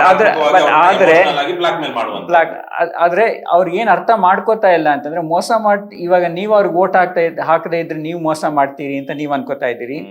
ನೀವು ಅವ್ರಿಗೆ ವೋಟ್ ಹಾಕಿದ್ರೆ ಅವ್ರು ನಿಮ್ಗೆ ಎಷ್ಟು ಮೋಸ ಮಾಡ್ತಾ ಇದ್ರೆ ನೀವು ಅರ್ಥ ಮಾಡ್ಕೋತಾ ಇಲ್ಲ. ವೋಟ್ ಯಾತಕ್ಕೆ ದುಡ್ಡು ಕೊಡ್ತಾರೆ ವೋಟ್ಗೆ? ಇದು ತುಂಬಾ ಮುಖ್ಯ ಪ್ರಶ್ನೆ. ಯಾತಕ್ಕೆ ದುಡ್ಡು ಕೊಡ್ತಾರೆ? ವೋಟ್ ಹಾಕಿ ಅಂತ ಯಾತಕ್ಕೆ ದುಡ್ಡು ಕೊಡ್ತಾರೆ? ಅವರು ಇದನ್ನ ನನಗ್ ತಿಳಿದಿರೋ ಹಾಗೆ, ಬಹಳ ಕೇಳಿ ಬಂದಿರೋ ಹಾಗೆ ವ್ಯಾಪಾರ ಮಾಡ್ಕೊಂಡಿದ್ದಾರೆ. ಅದನ್ನ ಏನಪ್ಪಾ ಅಂತಂದ್ರೆ, ನಾನು ಇಷ್ಟು ಕೋಟಿ ರೂಪಾಯಿ ಖರ್ಚು ಮಾಡ್ತೀನಿ ವೋಟ್ ಹಾಕಿಸ್ಕೊಳ್ಳಕ್ಕೆ, ಅಧಿಕಾರಕ್ಕೆ ಬಂದ್ಮೇಲೆ ಅದನ್ನ ಈ ಕಾಂಟ್ರಾಕ್ಟರ್ಸ್ ಮೂಲಕ ಕಮಿಷನ್ ತಗೋತೀನಿ, ಅಥವಾ ನನಗೆ ಬೇಕಾಗಿರೋರ್ಗೆ ಅಥವಾ ನನಗೆ ಸರ್ಕಾರದಿಂದ ಏನು ಸೌಲಭ್ಯಗಳು ತಗೊಳ್ಳೋದಕ್ಕೆ ಸಾಧ್ಯ ಆಗುತ್ತೆ ತಗೋತೀನಿ. ಈ ತರ ಮನೋಭಾವದಿಂದ ಹೋಗ್ತಾರೆ. ಅವ್ರು ಮಾಡ್ಕೋತಾರೆ ಕೂಡ. 10 ಕೋಟಿ ಖರ್ಚು ಮಾಡಿದ್ರೆ 50 ಕೋಟಿನೋ 100 ಕೋಟಿನೋ ಲಾಭ ಮಾಡ್ಕೋತಾರೆ. ಕೊನೆಯಲ್ಲಿ ಈಗ ಅವ್ರು 100 ಕೋಟಿ ಮಾಡ್ಕೊಂಡ್ರೆ ನಿಮ್ಗೇನ್ ನಷ್ಟ, ಸಾಧಾರಣ ಪ್ರಜೆಗಳಿಗೆ ಏನ್ ನಷ್ಟ ಅಂತ ನಾವು ಅರ್ಥ ಮಾಡ್ಕೋಬೇಕು. ಅವ್ರ 100 ಕೋಟಿ ಎಲ್ಲಿಂದ ಬರುತ್ತೆ? ಅವ್ರು ಸೃಷ್ಟಿ ಮಾಡೋದಿಲ್ಲ, ನಿಮಗ್ ಬರ್ಬೇಕಾಗಿರೋ ದುಡ್ಡನ್ನ ಕಸಿದ್ಕೋತಾರೆ. ನಿಮಗೆ ಡೈರೆಕ್ಟ್ ಆಗಿ ಇಂಡೈರೆಕ್ಟ್ ಆಗಿ ಸಾಮಾನ್ಯ ಜನರಿಗೆ ಸಮಾಜಕ್ಕೆ ಒಳ್ಳೇದಾಗ್ಬೇಕಾಗಿರೋದಕ್ಕೆ ಏನಾಗ್ಬೇಕಾಗಿತ್ತೋ ಅಲ್ಲಿಂದ ಕಸಿದ್ಕೋತಾರೆ. ಇವಾಗ ಕಚಡ ರಸ್ತೆಗಳು ಎಲ್ಲ ಕಡೆ ತುಂಬಾ ಪ್ರಾಬ್ಲಮ್ ಇದೆ, ರೈಟ್? ಯಾಕೆ? ಆ ಕಾಂಟ್ರಾಕ್ಟರ್ ಕಮಿಷನ್ ತಗೋತಾರೆ, ಆ ಕಾಂಟ್ರಾಕ್ಟರು ದುಡ್ಡು ತಿಂತಾಳೆ ಅಥವಾ ತಿಂತಾರೆ. ಓಕೆ, ಈ ರಾಜಕಾರಣಿಗಳು ತಿಂತಾರೆ, ಅಲ್ಲಿರೋ ಅಧಿಕಾರಿಗಳು ತಿಂತಾರೆ. ಹಾಗಾಗಿ ಅಲ್ಲಿ ಮಾಡಬೇಕಾಗಿರೋ ಕೆಲಸದ ಗುಣಮಟ್ಟ ಕಳಪೆ ಆಗಿರುತ್ತೆ, ಅಲ್ಲಿ ಉಪಯೋಗಿಸೋ ಸಾಮಗ್ರಿಗಳು ಕಳಪೆ ಆಗಿರುತ್ತೆ. ಹಾಗೆ ನೀವು ಆ ರಸ್ತೆ ಗುಂಡಿ ಶಾಪ ನಿಮ್ಗೆ ಯಾವಾಗ್ಲೂ ಇದ್ದೇ ಇರುತ್ತೆ. ಇದು ಅರ್ಥ ಮಾಡ್ಕೊಳ್ಳಿ. ಆಮೇಲೆ ಇವಾಗ ನಾನು ಆಮ್ ಆದ್ಮಿ ಪಾರ್ಟಿ ಬಿಟ್ಟಿದ್ದೀನಿ, ಬಟ್ ಆದ್ರೂ ಕೂಡ ಅರವಿಂದ್ ಕೇಜ್ರಿವಾಲ್ ಅವರು ಒಂದು ಯಾವಾಗ ಬಹಳ ಸರ್ತಿ ಹೇಳ್ತಾ ಇರ್ತಾರೆ, ಸರ್ಕಾರದಲ್ಲಿ ದುಡ್ಡಿನ ಕೊರತೆ ಇಲ್ಲ, ಸರ್ಕಾರದಲ್ಲಿ ಇಚ್ಛೆ ಕೊರತೆ ಇದೆ, ಭ್ರಷ್ಟಾಚಾರ ಇದೆ. ಹಾಗಾಗಿ ಎಷ್ಟೇ ಇದ್ರೂ ಕೂಡ ಅವ್ರು ಭ್ರಷ್ಟರು ಅವರು ಸ್ವಂತ ಲಾಭ ಮಾಡ್ಕೊಳ್ಳೋಕೆ ಮಾಡ್ತಾರೆ. ಅವ್ರಿಗೆ ಜನರಿಗೆ ಒಳ್ಳೆ ಮಾಡೋ ಇಚ್ಛೆ ಅಷ್ಟೇ ಇದೆ. ಅವರಲ್ಲಿ ಅಧಿಕಾರಕ್ಕೆ ಬರೋದೇ ಲೂಟಿ ಮಾಡ್ಕೊಳ್ಳೋದಕ್ಕೆ, ಅವ್ರ ಜನಕ್ಕೆ ಒಳ್ಳೇದು ಮಾಡ್ಬೇಕು ಅಂತ ಬರೋದಿಲ್ಲ. ಅವ್ರು ಅದಕ್ಕೆ ಇನ್ವೆಸ್ಟ್ಮೆಂಟ್ ಹಾಕಿರ್ತಾರೆ, ಇದೆಲ್ಲ ಖರ್ಚು ಮಾಡಿ ಅವ್ರು ಲಾಭ ಪಡ್ಕೋತಾರೆ. ಅದ್ರ ನಿಮ್ಗೇನ್ ನಷ್ಟ? ಸಾಮಾನ್ಯ ಪ್ರಜೆಗಳಿಗೆ ಏನ್ ನಷ್ಟ? ಸ್ಕೂಲ್ಗೆ ಬೇಕಾಗಿರೋ ದುಡ್ಡು ಸಿಕ್ಕೋದಿಲ್ಲ, ಮಕ್ಕಳಿಗೆ ಬೇಕಾಗಿರೋ ವಿದ್ಯಾಭ್ಯಾಸ ಸಿಕ್ಕೋದಿಲ್ಲ, ನಿಮಗೆ ಬೇಕಾಗಿರೋ ಆಸ್ಪತ್ರೆಗೆ ಬೇಕಾಗಿರೋ ಸಾಮಗ್ರಿಗಳು, ಡಾಕ್ಟರ್ಗಳು ಅದ ಖರ್ಚಿಗೆ ದುಡ್ಡಿರಲ್ಲ. ಈ ಎಲ್ಲ ಪಬ್ಲಿಕ್ ವರ್ಕ್ಸ್ ಡಿಪಾರ್ಟ್ಮೆಂಟ್ ಅವ್ರ ಕೆಲ್ಸಕ್ಕೆ ಏನಿರುತ್ತೆ ಎಲ್ಲ ಕಳಪೆ ಕೆಲಸ ಆಗುತ್ತೆ. ನಿಮ್ಗೆ ಜನಕ್ಕೆ ಒಳ್ಳೇದಾಗಬೇಕಾಗಿರೋದಕ್ಕೆ ದುಡ್ಡಿಲ್ಲ ಅಂತಾರೆ, ರೈಟ್? ಓಕೆ, ಸೊ ಇದು ಈ ರೀತಿ ನಷ್ಟ ಆಗ್ತಾ ಇದೆ. ಸೊ ನೀವು ಅವ್ರ ಹತ್ರ ದುಡ್ಡು ತಗೊಂಡು ಅವರು 1000ನೋ 2000ನೋ 5000ನೋ ಈಗ ಕೇಳಿ ಬರ್ತದೆ, 5000 ಚಿಲ್ಲರೆನೂ ಆಗ್ತಾ ಇದೆ ಒಂದೊಂದು ಓಟ್ಗೆ ಅಂತ ಹೇಳಿ. ಅವ್ರಷ್ಟು ದುಡ್ಡು ನಿಮ್ಗೆ ದುಡ್ಡು ಕೊಟ್ಟು ಅವ್ರು ಓಟ್ ಹಾಕಿಸ್ಕೋತಾರೆ ಅಂತಂದ್ರೆ ಅವ್ರು ಎಷ್ಟು ಲೂಟಿ ಎಷ್ಟು ಮಾಡೋದಕ್ಕೆ ಅವಕಾಶ ಇದೆ. ಆಮೇಲೆ ಅದೆಲ್ಲ ನಿಮಗ್ ಬರ್ಬೇಕಾಗಿರೋ ದುಡ್ಡು ಏನಾಯ್ತು? ಇವಾಗ ಉದಾಹರಣೆ, ನಾನು ಕನ್ನಡ ಪರ ಹೋರಾಟಗಾರ ಅಂತ ನೀವು ಹೇಳಿದ್ರಿ, ನಿಜಾನೇ ಅದು. ಅಂದ್ರೆ ಕನ್ನಡಿಗರ ಪರ ನನಗೆ ತುಂಬಾ ಕಾಳಜಿ ಇದೆ. ನಮ್ಗೆ ತುಂಬಾ ಅನ್ಯಾಯ ಆಗ್ತಾ ಇದೆ, ಹಿಂದಿ ಹೇರಿಕೆ ಆಗ್ತಾ ಇದೆ. ಅದ್ರ ವಿರುದ್ಧ ಅವ್ರಿಗೆ ಯಾರಿಗೂ ಮಾತಾಡೋದಕ್ಕೆ ಶಕ್ತಿ ಇಲ್ವೇ? ಯಾತಕ್ಕೆ ಶಕ್ತಿ ಇಲ್ಲ? ಭ್ರಷ್ಟಾಚಾರದಲ್ಲಿ ತೊಡಗಿರ್ತಾರೆ, ಆಲೋಚನೆಗಳು ಇಲ್ಲ. ಇವ್ರೇನಾದ್ರು ಬಾಯಿ ಬಿಚ್ಚಿದ್ರೆ ಇವ್ರ ಮೇಲೆ ತರಾಟೆಗೆ ತಗೊಳ್ಳೋರು ಇರ್ತಾರೆ. ಸೊ ನೀವು ಒಂದು ವಿಚಾರ ಹೇಳಿ, ಪ್ರಾಮಾಣಿಕತೆ ಇದ್ರೆ ಧೈರ್ಯ ಬರುತ್ತೆ, ಪ್ರಾಮಾಣಿಕತೆ ಇದ್ರೆ ಧೈರ್ಯ ಹೆಂಗ್ ಬರುತ್ತೆ? ಅಪ್ಪ ನೀವೂನು ಮೋಸ ಮಾಡಿದಿರಿ, ಲೂಟಿ ಮಾಡಿದಿರಿ ಅಂತಂದ್ರೆ ಬೇರೆ ಇನ್ನೊಬ್ರು ಯಾರು ತಪ್ಪು ಮಾಡೋದಕ್ಕೆ ನೀವು ತಪ್ಪು ಮಾಡ್ತಾ ಇದ್ದೀರಿ, ಲೂಟಿ ಮಾಡ್ತಾ ಇದ್ದೀರಿ, ಮೋಸ ಮಾಡ್ತಾ ಇದ್ದೀರಿ, ಮಾಡಬಾರ್ದು, ನಾನು ಬಿಡೋದಿಲ್ಲ ಅಂತ ಹೇಳಿದ್ರೆ ನಿಮ್ಗೆ ಹೆಂಗ್ ಧೈರ್ಯ ಬರುತ್ತೆ? ಎಲ್ಲಿ ಸಾಧ್ಯತೆ ಇದೆ? ನೀವು ಒಂದು ವಿಚಾರ ಹೇಳಿದ್ರೆ, ನೀವು ಆಮ್ ಆದ್ಮಿ ಪಕ್ಷದಿಂದ ಚುನಾವಣೆಗೆ. ಆಮೇಲೆ ಇನ್ನೊಂದು ವಿಷಯ ಹೇಳ್ತೀನಿ, ನನಗೆ ವೋಟ್ ಹಾಕೋರು ನಾವು ಯಾವ ಕ್ಷೇತ್ರದಿಂದ ಸ್ಪರ್ಧೆ ಮಾಡ್ತೀವೋ ಅಲ್ಲಿ ಜನ ಮಾತ್ರ ವೋಟ್ ಹಾಕೋದು. ಆದ್ರೆ ಜವಾಬ್ದಾರಿ ಅವರ ಈ ಚುನಾಯಿತ ಪ್ರತಿನಿಧಿಗಳ ಜವಾಬ್ದಾರಿ ಕೇವಲ ಆ ಕ್ಷೇತ್ರಕ್ಕೆ ಸೀಮಿತವಾಗಿಲ್ಲ, ಆಗ್ಬಾರ್ದು ಕೂಡ. ಕರೆಕ್ಟ್. ಈಗ ಕರ್ನಾಟಕದಲ್ಲಿ 224 ಜನ MLA-ಗಳಿದ್ದಾರೆ ಅಂತಂದ್ರೆ ಆ 224 ಜನ MLA-ಗಳು ಸೇರಿ ಇಡೀ ರಾಜ್ಯಕ್ಕೆ ಒಳ್ಳೇದಾಗೋದಕ್ಕೆ ನೋಡ್ಕೋಬೇಕಾಗಿರೋ ಜವಾಬ್ದಾರಿ ಅವ್ರದ್ದಿದೆ.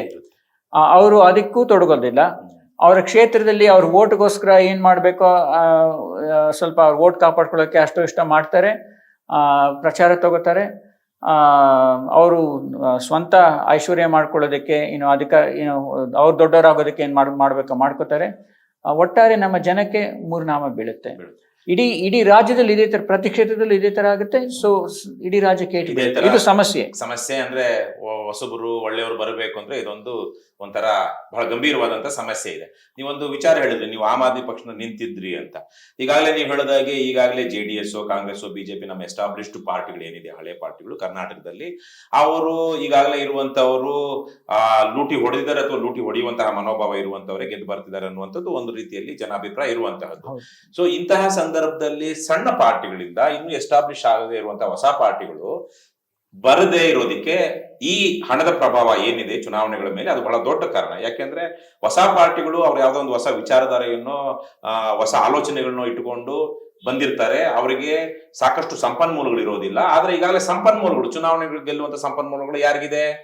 ಈ ಹಳೆಯ Yes. ಸಾಂಪ್ರದಾಯಿಕ ಪಕ್ಷಗಳಿಗೆ, ಹಳೆಯ ಪಕ್ಷಗಳಿಗಿದೆ ಮತ್ತು ಅವರು ಬಹುತೇಕವಾಗಿ ಈಗಾಗಲೇ ಮಾಡಿರುವಂತಹ ಭ್ರಷ್ಟಾಚಾರದಿಂದಾಗಿನೋ ಅಥವಾ ಮುಂದಕ್ಕೆ ಮಾಡಬಹುದು ಅನ್ನೋ ಕಾರಣಕ್ಕಾಗಿನೋ ಒಂದು ರೀತಿಯ ಬಂಡವಾಳವನ್ನು ಇಟ್ಟುಕೊಂಡು ಚುನಾವಣೆಗಳ ಮೇಲೆ ಖರ್ಚು ಮಾಡ್ತಾ ಇದ್ದಾರೆ.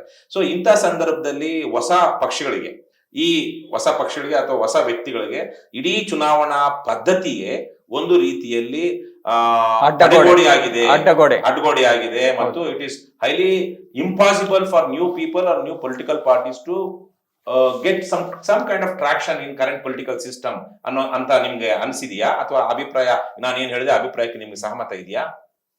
ಹೌದು, ತುಂಬಾ ದೊಡ್ಡ ಅಡ್ಡಗೋಡೆ ಅದು. ಖಂಡಿತ ಸಹಮತ ಇದೆ. ಹೊಸ ಪಾರ್ಟಿ ಅಷ್ಟೇ ಅಲ್ಲ, ಇಲ್ಲಿ ಭ್ರಷ್ಟ ಪಾರ್ಟಿಗಳಲ್ಲಿ, ದೊಡ್ಡ ಭ್ರಷ್ಟ ಪಾರ್ಟಿಗಳಲ್ಲಿ ಇರೋರೇ ಇನ್ನು ಹೊಸ ಪಾರ್ಟಿ ಶುರು ಮಾಡಿದ್ರೆ ಅವರು ಒಂದು ಭ್ರಷ್ಟ ಪಾರ್ಟಿನೇ ಆಗ್ತಾರೆ. ಪ್ರಾಮಾಣಿಕತೆ ಇರೋರು ದೊಡ್ಡ ಪಾರ್ಟಿಗಳಲ್ಲಿ ಅವರಿಗೆ ಸ್ಥಾನ ಸಿಕ್ಕೋದು ಕಷ್ಟ ಅಂತ ನನಗೆ ಕೇಳಿ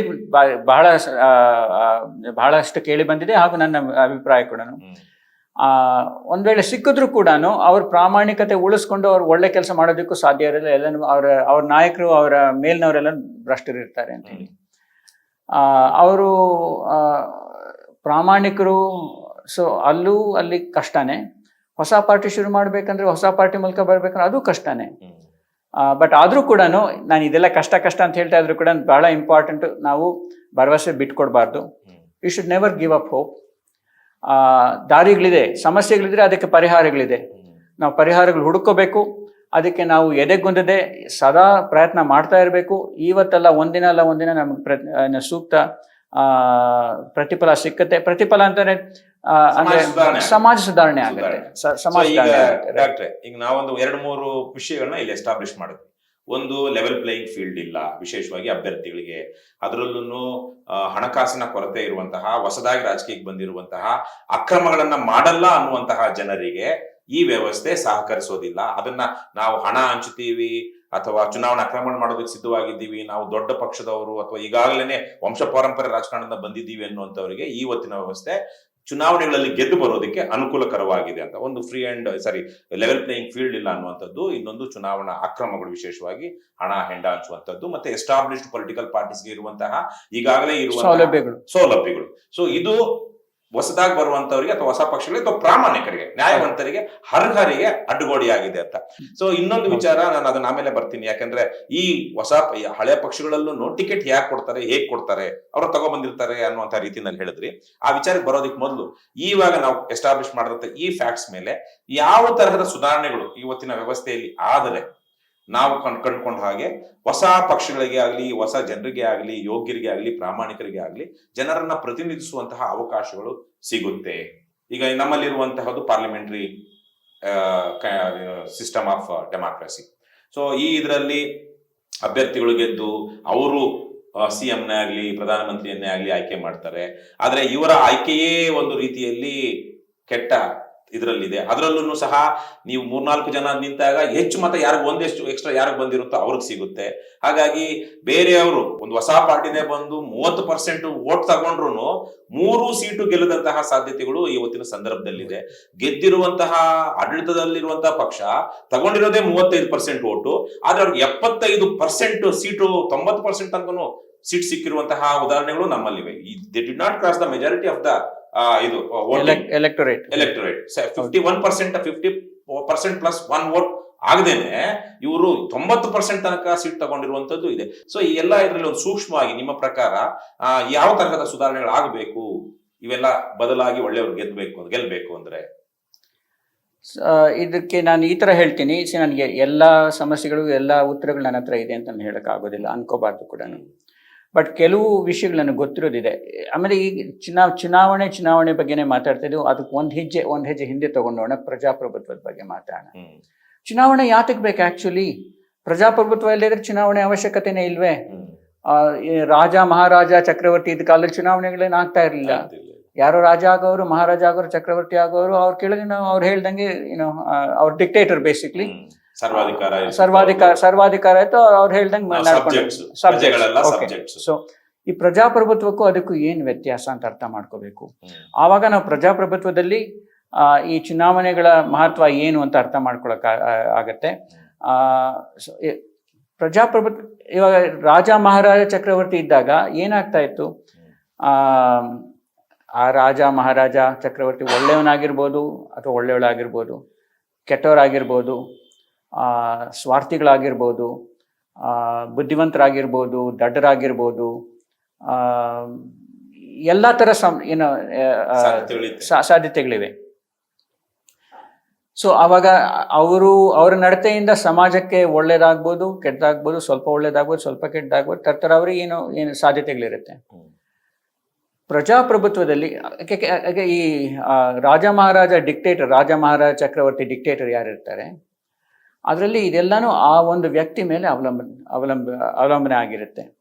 ಪ್ರಜಾಪ್ರಭುತ್ವದಲ್ಲಿ ವ್ಯತ್ಯಾಸ ಏನಪ್ಪಾ ಅಂತಂದ್ರೆ, ದೇವರು ಇಡೀ ಈ ಸಮಾಜದಲ್ಲಿ ಯಾರ್ಯಾರಿಗೆ ಏನೇನು ಬುದ್ಧಿಶಕ್ತಿ ಕೊಟ್ಟಿರ್ತಾರೋ ಎಲ್ಲ ಬುದ್ಧಿಶಕ್ತಿಗಳ ಒಳ್ಳೆಯದು ಸೇರಿಕೊಂಡು ಅದು ಆ ಒಳ್ಳೆಯ ಒಂದು ಸಂಘಟಿತ ಒಳ್ಳೆತನ ಆ ಸಮಾಜದ ಮೇಲೆ ಪ್ರಭಾವ ಬೀರೋದಕ್ಕೆ ಅವಕಾಶ ಆಗುತ್ತೆ. Okay, so that is what really ಅದಕ್ಕೆ ಡೆಮಾಕ್ರಸಿ. ಡೆಮೋ ಅಂದ್ರೆ ಜನ, ಕ್ರೇಸಿ ಅಂದ್ರೆ rule of the people, by the people, for the people. So ಪ್ರಜೆಗಳ ಆಡಳಿತ, ಪ್ರಜೆಗಳಿಗಾಗಿ ಆಡಳಿತ, ಪ್ರಜೆಗಳಿಂದ ಆಡಳಿತ. ಓಕೆ, ಆವಾಗ ಪ್ರಜೆಗಳಲ್ಲಿರೋ ದೇವ್ರು ಕೊಟ್ಟಿರೋ ಎಲ್ಲ ಬುದ್ಧಿಶಕ್ತಿನ ಉಪಯೋಗಿಸ್ಕೊಂಡು ಮುಂದೆ ಬರೋದಕ್ಕೆ ಅನುಕೂಲ ಆಗುತ್ತೆ. ಸೊ ನಮಗೆ ಅಧಿಕಾರ, ಅಲ್ಟಿಮೇಟ್ ಅಧಿಕಾರ ಬಂದು ಯಾರೊಬ್ಬರ ಕೈಲಿರಬಾರ್ದು, ಇಡೀ ಸಮಾಜದಲ್ಲಿ ಎಲ್ಲ ಪ್ರಜೆಗಳ ಕೈಲೂ ಇರಬೇಕಂತ ಹೇಳಿ. ಸೊ ಹಾಗಾದ್ರೆ ಇವಾಗ ವಿಜಯನಗರ ವಿಧಾನಸಭಾ ಕ್ಷೇತ್ರ ಅಂತ ಹೇಳಿ 3 ಲಕ್ಷ ವೋಟರ್ಸ್ ಇದ್ರೆ, ಯಾವುದೇ ಒಂದು ತೀರ್ಮಾನ ಮಾಡಬೇಕಾದ್ರೆ 3 ಲಕ್ಷ ಜನ ಸಭೆ ಮಾಡಿ ತೀರ್ಮಾನ ತಗೊಳಕ್ ಆಗೋದಿಲ್ಲ. ಸೊ ಅದಕ್ಕೆ ಬಹಳಷ್ಟು ತೀರ್ಮಾನಗಳಿಗೆ ತಗೊಳ್ಳೋದಕ್ಕೆ, ಆದ್ಮೇಲೆ ತಗೊಂಡಿರೋ ತೀರ್ಮಾನಗಳ ಅನುಷ್ಠಾನ ಮಾಡೋದಕ್ಕೆ ಪ್ರತಿನಿಧಿಗಳು ಬೇಕಾಗ್ತಾರೆ. ಓಕೆ, ಅದಕ್ಕೆ ನಾವು 3 ಲಕ್ಷ ಜನ ಮಾಡೋಕ್ಕಾಗೋದಿಲ್ಲ. ಅದಕ್ಕೆ ಕೆಲವ್ರು ನಾವು ಆಯ್ಕೆ ಮಾಡಿ ಈ ಕ್ಷೇತ್ರಕ್ಕೆ MLA ಪೊಸಿಷನ್ಗೆ ಒಬ್ರು MLA ಇರ್ತಾರೆ, ಅಥವಾ ಈಗ ಈ BBMP ಆ ತರ ಆದ್ರೆ ಹಂತದಲ್ಲಿ ಕರೆಕ್ಟ್ ಯಾರಿಗೆ ಹೆಚ್ಚು ಯಾವ ಜವಾಬ್ದಾರಿ ಕೊಡಬೇಕು ಅನ್ನುವಂಥದ್ದು ಲೇಯರ್ಡ್ ಆಗಿ ಪ್ರತಿನಿಧಿಗಳನ್ನು ನಾವು ಆಯ್ಕೆ ಮಾಡ್ಕೊಂಡಿರ್ತೀವಿ. ಇಡೀ ಕರ್ನಾಟಕಕ್ಕೆ 224 ಜನ ಪ್ರತಿನಿಧಿಗಳಿರ್ತಾರೆ. ಇಲ್ಲದೆ ಇದ್ರೆ 7 ಕೋಟಿ ಜನ ಹೆಂಗೆ ತೀರ್ಮಾನ ತಗೋತಾರೆ, ಏನಾದ್ರೂ ಆಗೋದಿಲ್ಲ ಅಲ್ವಾ. ಸೊ ಇಲ್ಲಿ ಇದು ಪ್ರತಿನಿಧಿಗಳು ಯಾವ ಥರ ಇರಬೇಕು, ಅದನ್ನ ಅತಿ ಸೂಕ್ತವಾದ ಪ್ರತಿನಿಧಿಗಳನ್ನ ಆಯ್ಕೆ ಮಾಡಬೇಕು ಅಂದ್ರೆ ಅದಕ್ಕೆ ಸೂಕ್ತವಾದ ಪ್ರತಿಕ್ರಿಯೆ ಬೇಕು. ಆ ಪ್ರತಿಕ್ರಿಯೆಗಳಲ್ಲಿ ಕೊರತೆಗಳಿದ್ರೆ, ದೋಷಗಳಿದ್ರೆ, ಲೋಪಗಳಿದ್ರೆ, ಆವಾಗ ಈ ಪ್ರಜಾಪ್ರಭುತ್ವ ಅಷ್ಟರ ಮಟ್ಟಿಗೆ it will not function as intended. Okay, so ಇಲ್ಲಿ ಕೂಡ ಸರ್ವಾಧಿಕಾರನೇ ಆಗುತ್ತೆ ಒಂದು ರೀತಿ. ಸೊ ಅದು ಸಮಸ್ಯೆ. ಇದು ಈ ಪ್ರಜಾಪ್ರಭುತ್ವ ಪ್ರಜೆಗಳಲ್ಲೇ ಅಲ್ಟಿಮೇಟ್ ಅಧಿಕಾರ ಇರಬೇಕು ಅಂತಂದ್ರೆ ತರತರಾವರಿ ಸಾಧ್ಯತೆಗಳುಂಟು. ನನಗೆ ಒಂದು ಬೆನಿಫಿಟ್ ಏನಂದ್ರೆ, ನಾನು ಅಮೆರಿಕಾದಲ್ಲಿ ವಾಸ ಮಾಡಿದ್ರಿಂದ ಅಲ್ಲಿನ ವ್ಯವಸ್ಥೆ ಬಗ್ಗೆನೂ ಸ್ವಲ್ಪ ಗೊತ್ತು. ಆಮೇಲೆ ಅಷ್ಟೇ ಅಲ್ಲ, ಈ ಡೆಮಾಕ್ರಸಿ, ಪ್ರಜಾಪ್ರಭುತ್ವದ ಬಗ್ಗೆ ಸ್ವಲ್ಪ ತಿಳ್ಕೊಳ್ಳೋದಕ್ಕೆ ಆಸಕ್ತಿನೂ ಇದ್ದಿದ್ರಿಂದ ನಾನು ಸ್ವಲ್ಪ ಅಲ್ಲಿ ಪಬ್ಲಿಕ್ ಲೈಬ್ರರಿಗೆ ಹೋಗಿ ಸ್ವಲ್ಪ ತಿಳ್ಕೊಂಡಿದ್ದೀನಿ. ಆಮೇಲೆ ಪ್ಲಸ್ ಬೇರೆ ಕಡೆ ಏನು ಮಾಹಿತಿ ಸಂಗ್ರಹಣ ಮಾಡಿದ್ದೀನಿ. ಅಮೆರಿಕಾದಲ್ಲಿ ಉದಾಹರಣೆಗೆ ಈಗ ಈ ಪ್ರತಿನಿಧಿಗಳನ್ನ ಆಯ್ಕೆ ಮಾಡ್ಬೇಕಾದ್ರೆ ಎಲೆಕ್ಷನ್ ಇಂದ ಮಾಡ್ತೀವಿ. ಎಲೆಕ್ಷನ್ ಅಂದ್ರೆ ಪ್ರತಿನಿಧಿಗಳನ್ನ ಆಯ್ಕೆ ಮಾಡುವ ಒಂದು ಪ್ರಕ್ರಿಯೆ. ಚುನಾವಣೆ ಅಂದ್ರೆ ಆಯ್ಕೆ ಮಾಡ್ಕೊಳ್ಳುವಂತ ಪ್ರಕ್ರಿಯೆ, ರೈಟ್? ಅದರಲ್ಲಿ ನಮಗೆ ಏನ್ ಗೊತ್ತಿದೆ, ಇಲ್ಲಿ ಏನ್ ನಡೆಯುತ್ತೆ ಅದೇ ಇಡೀ ಪ್ರಪಂಚದಲ್ಲಿ ಹಂಗೆ ಇದೆ ಅಂತ ಅನ್ಕೋತೀವಿ ನಾವು. ನಮ್ಗೆ ಬೇರೆ ಗೊತ್ತಿರೋದಿಲ್ಲ. ಈಗ ಪ್ರಪಂಚ ಇರೋದೇ ಹೇಗೆ ಅಂತ ಅನ್ಕೋತೀವಿ, ಬಟ್ ಆಕ್ಚುಲಿ ಬೇರೆ ತರ ಇದೆ. ಅಮೆರಿಕದಲ್ಲಿ ಉದಾಹರಣೆಗೆ 2 ದೊಡ್ಡ ಪಾರ್ಟಿಗಳಿದೆ. ಡೆಮೊಕ್ರಾಟಿಕ್ ಪಾರ್ಟಿ ಅಂದ್ರೆ ರಿಪಬ್ಲಿಕನ್ ಪಾರ್ಟಿ ಅಂತ ಇದೆ, ದೊಡ್ಡ ಪಾರ್ಟಿಗಳು. ಚಿಕ್ಕ ಪಾರ್ಟಿಗಳು ಇವೆ. ಒಂದು ಲಿಬರ್ಟೇರಿಯನ್ ಪಾರ್ಟಿ ಅಂತ ಇದೆ, ಇನ್ನೊಂದು ಯಾವ್ದು ಇದೆ. ಆಮೇಲೆ ಯಾರಾದ್ರೂ ಈ ಚುನಾವಣೆಗೆ ಇಂಡಿಪೆಂಡೆಂಟ್ ಆಗೂ ಸ್ಪರ್ಧೆ ಮಾಡ್ಬೋದು, ನಿಲ್ಬೋದು. ಅಲ್ಲಿ ಈ ಪ್ರೈಮರಿ ಎಲೆಕ್ಷನ್ಸ್ ಆಮೇಲೆ ಫೈನಲ್ ಎಲೆಕ್ಷನ್ಸ್ ಈ ಒಂದು ಕಲ್ಪನೆ ಇದೆ, ಪರಿಕಲ್ಪನೆ ಇದೆ, ಕಾನ್ಸೆಪ್ಟ್ ಇದೆ. ಇವಾಗ ಡೆಮೊಕ್ರೆಟಿಕ್ ಪಾರ್ಟಿ ಯಾರಾದ್ರೂ ಒಂದು ವೋಟರು ಅವ್ರು ರಿಜಿಸ್ಟರ್ ಮಾಡ್ಕೋಬೋದು, ನಾನು ಈ ಪಾರ್ಟಿಯಲ್ಲಿ ರಿಜಿಸ್ಟರ್ ಆಗಿರೋ ವೋಟರ್ ಅಂತ ಮಾಡ್ಕೋಬಹುದು. ಅಥವಾ ಅವ್ರು ನನಗೆ ಯಾವ ಪಾರ್ಟಿಯಲ್ಲೂ ರಿಜಿಸ್ಟರ್ ಆಗೋದಕ್ಕೆ ಇಷ್ಟ ಇಲ್ಲ ಅಂದ್ರೆ ಅವ್ರು ಇಂಡಿಪೆಂಡೆಂಟ್ ಆಗಿ ಇರ್ಬೋದು. ಸೊ ಉದಾಹರಣೆಗೆ ಡೆಮೊಕ್ರಾಟಿಕ್ ಪಾರ್ಟಿಯಲ್ಲಿ ರಿಜಿಸ್ಟರ್ ಆಗಿರೋ ವೋಟರ್ಸು ಅವರು ಡೆಮೊಕ್ರಾಟಿಕ್ ಪಾರ್ಟಿಯಿಂದ ಯಾರು ಎಲೆಕ್ಷನ್ಗೆ ಫೈನಲ್ ಎಲೆಕ್ಷನ್ಗೆ ಸ್ಪರ್ಧೆ ಮಾಡಬೇಕು ಅನ್ನೋದು ಆಯ್ಕೆ ಮಾಡ್ಕೊಳ್ಳೋದಕ್ಕೆ ಒಂದು ಪ್ರಕ್ರಿಯೆ ಇದೆ. ಸದಸ್ಯರಿಗೆ ಅಧಿಕಾರ ಇದೆ, ಆ ಪಕ್ಷದ ಸದಸ್ಯರಿಗೇನೆ ಯಾರು ಆಯ್ಕೆ ಆಗಬೇಕು ಅನ್ನೋದು ತೀರ್ಮಾನ ಅವರಿಗೆ, ಯಾರನ್ನ ಸ್ಪರ್ಧೆಗೆ ಕಳಿಸ್ಬೇಕು ನಾವು ಅಂತ ಹೇಳಿ. ಓಕೆ, ಇವಾಗ ಡೆಮೊಕ್ರಾಟಿಕ್ ಪಾರ್ಟಿಯಿಂದ ಇಂಥವ್ರು ಸ್ಪರ್ಧೆಗೆ ಹೋಗ್ಬೇಕು ಅಂದ್ರೆ ಅವ್ರನ್ನ ಯಾರನ್ನ ಸ್ಪರ್ಧೆಗೆ ಕಳಿಸ್ಬೇಕು ಅನ್ನೋದು ಆಯ್ಕೆ ಮಾಡ್ಕೊಳ್ಳೋ ಪ್ರಕ್ರಿಯೆ, ಆ ಪ್ರಕ್ರಿಯೆ ಪ್ರೈಮರಿ ಎಲೆಕ್ಷನ್. ಸೊ ಆ ಪ್ರೈಮರಿ ಎಲೆಕ್ಷನ್ಸ್ ಅಲ್ಲಿ ಯಾರ್ಯಾರು ರಿಜಿಸ್ಟರ್ಡ್ ವೋಟರ್ಸ್ ಇರ್ತಾರೆ, ರಿಜಿಸ್ಟರ್ಡ್ ಪಾರ್ಟಿ ವೋಟರ್ಸ್ ಇರ್ತಾರೆ, ಆ ಪಾರ್ಟಿಗೆ ಸೇರಿರೋರು ಅಂತ ಅವ್ರು ಮಾತ್ರ ವೋಟ್ ಹಾಕಿ, ಇವಾಗ ನಾನು ಡೆಮೊಕ್ರಾಟಿಕ್ ರಿಜಿಸ್ಟರ್ಡ್ ವೋಟರ್ ಆದರೆ ನಾನು ಹೋಗಿ ನಮ್ಮ ಡೆಮೊಕ್ರಾಟಿಕ್ ಪಾರ್ಟಿಯಿಂದ ಇಂಥವರು ಅಧ್ಯಕ್ಷ ಸ್ಥಾನಕ್ಕೆ ಸ್ಪರ್ಧೆ ಮಾಡ್ಬೇಕಂತ ನಾನು ವೋಟ್ ಹಾಕ್ಬೋದು. ಸೊ ಅಲ್ಲಿ ಯಾರು ಗೆಲ್ತಾರೆ ಆ ಆಧಾರದ ಮೇಲೆ ಅವರು ಫೈನಲ್ ಎಲೆಕ್ಷನ್ಗೆ ಸ್ಪರ್ಧೆ ಮಾಡ್ತಾರೆ. ಅದಲ್ಲಿ ರೂಲ ಅಥವಾ ಅವರ ಆ ಪಕ್ಷದ ಇಷ್ಟಾನಿಷ್ಟಗಳ? ಇಲ್ಲ, ಅದು ವ್ಯವಸ್ಥೆ. ಐ ಮೀನ್ ಅಲ್ಲಿರೋ ಪಕ್ಕ ವ್ಯವಸ್ಥೆ ಅದು. ಯಾಕಂದ್ರೆ ನಾನು ಇದನ್ನ ಯಾಕೆ ಕೇಳ್ತಿದ್ದೀನಿ, ನಮ್ಮ ದೇಶದಲ್ಲಿ ವ್ಯವಸ್ಥೆ ಇದೆಯಾ? ನಮ್ಮ ದೇಶದಲ್ಲಿ ಆತರ ವ್ಯವಸ್ಥೆ ಇಲ್ಲ. ಆದ್ರೆ ಇಂಟರ್ನಲ್ ಡೆಮಾಕ್ರಸಿ ಇದ್ರೆ ಅವ್ರು ಮಾಡ್ಕೋಬಹುದು, ಕಾನೂನಾಗಿಲ್ಲ. ಕಾನೂನಾಗಿಲ್ಲ ಅಂದ್ರೆ ಒಂದು ಸರಿಯಾದ ವ್ಯವಸ್ಥೆ ಇಲ್ಲ. ಇಲ್ಲಿ ಮಾಡಿದ್ರೆ ಉಂಟು, ಇಲ್ಲದೆ ಇದ್ರೆ ಇಲ್ಲ. ಅಂತಾರೆ ಇಲ್ಲ, ಅಭ್ಯರ್ಥಿಗಳನ್ನ ಯಾರು ಫೈನಲ್ ಮಾಡ್ತಾರೆ? ಆ ಪಕ್ಷದ ಮುಖಂಡ, ನಾಯಕ ಅಥವಾ ಒಂದು ಕುಟುಂಬ. ಸೊ ಅವ್ರು ಯಾರಿಗೆ ಇವ್ರನ್ನ ಆಥರೈಸ್ ಮಾಡ್ತಾರೋ ಅವ್ರಿಗೇನೆ ಇಲ್ಲಿ ಟಿಕೆಟ್ ಕೊಡುವಂತದ್ದು ಅಂತ. ಈಗ ನೀವಾಗ್ಲೇ ಇಲ್ಲಿ ಟಿಕೆಟ್ ಹೆಂಗ್ ತಗೊಂಡ್ಬರ್ತಾರೆ ನಾನು ಕೇಳ್ತಾ ಇದ್ದಲ್ವಾ, ಆ ವಿಚಾರವಾಗಿ ಈಗ ನೀವ್ ಹೇಳ್ತಿರೋದು ಅಮೆರಿಕದಲ್ಲಿ ಅದು ರಿಪಬ್ಲಿಕನ್ಸ್ ಆಗ್ಲಿ ಡೆಮೊಕ್ರಾಟಿಕ್ ಪಾರ್ಟಿಯವರಾಗ್ಲಿ ಅವ್ರ ಅಭ್ಯರ್ಥಿ ಯಾರಾಗ್ಬೇಕು ಅನ್ನೋದನ್ನ ಪ್ರೈಮರಿ ಎಲೆಕ್ಷನ್ ಅಲ್ಲೇ ತೀರ್ಮಾನ ಮಾಡ್ಬೇಕು. ರಿಜಿಸ್ಟರ್ಡ್ ರಿಪಬ್ಲಿಕನ್ ವೋಟರ್ಸ್ ತೀರ್ಮಾನ ಮಾಡ್ತಾರೆ ರಿಪಬ್ಲಿಕನ್ ಪಾರ್ಟಿ ಯಾರಾಗ್ಬೇಕಂತ ತೀರ್ಮಾನ ಮಾಡ್ಬೇಕು. ಮತ್ತೆ ಅವರು ತೀರ್ಮಾನ ಮಾಡಿ ಅವ್ರು ಅಪ್ರೂವ್ ಮಾಡೋದನ್ನ ಚುನಾವಣಾ ಆಯೋಗ ಅವರಿಗೇನೆ ಅಭ್ಯರ್ಥಿ ಅಂತ ಘೋಷಣೆ ಮಾಡುತ್ತೆ, ಬೇರೆಯವರಿಗೆ ಘೋಷಣೆ ಮಾಡಿ. ಚುನಾವಣಾ ಆಯೋಗನೇ ಇವ್ರ ಅಭ್ಯರ್ಥಿ ಅಂತ ಇವರು ಏನು ಚುನಾವಣಾ ಆಯೋಗ, ಅಲ್ಲಿ ಚುನಾವಣಾ ಆಯೋಗ ಅಂತ ಇಲ್ಲ, ಬೇಸಿಕ್ಲಿ ಅಲ್ಲಿ ಈಕ್ವಲೆಂಟ್ ಇರುತ್ತೋ ಅದು ಅಲ್ಲೂ ಎಲೆಕ್ಷನ್. ಅವ್ರೇನ್ ಮಾಡ್ತಾರೆ, ಇವಾಗ ಉದಾಹರಣೆಗೆ ರಿಪಬ್ಲಿಕನ್ ಪಾರ್ಟಿ ಪ್ರೈಮರಿ ಎಲೆಕ್ಷನ್ಸ್ ಅಲ್ಲಿ ಇಂಥವ್ರು ನಮ್ಗೆ ಇಂಥ ಪೊಸಿಷನ್ಗೆ, ಇಂಥ ಗವರ್ನರ್ ಸ್ಥಾನಕ್ಕಾಗ್ಲಿ ಅಧ್ಯಕ್ಷ ಸ್ಥಾನಕ್ಕಾಗ್ಲಿ ಇಂಥವ್ರು ಸ್ಪರ್ಧೆ ಮಾಡ್ಬೇಕು, ಅಥವಾ ನಮ್ಮ ಕ್ಷೇತ್ರದಿಂದ ಇಂಥವ್ರು ಸ್ಪರ್ಧೆ ಮಾಡ್ಬೇಕಂತ ಇವ್ರು ಆಯ್ಕೆ ಮಾಡ್ತಾರೆ. ಇವ್ರು ಆಯ್ಕೆ ಮಾಡಿ ಆ ಪಾರ್ಟಿ ಇಂಥ ರಿಪಬ್ಲಿಕನ್ ವೋಟರ್ಸ್ ಇಂಥ ಸ್ಥಾನಗಳ ಇಂಥವ್ರನ್ನ ಸ್ಪರ್ಧೆ ಮಾಡಿಸ್ಬೇಕಂತ ಆಯ್ಕೆ ಮಾಡಿದ್ದಾರೆ ಅಂತ ತಿಳಿಸ್ತಾರೆ. ಇದು ಅವರು ಫೈನಲ್ ಎಲೆಕ್ಷನ್ ಅಲ್ಲಿ ಗೆಲ್ತಾರೆ.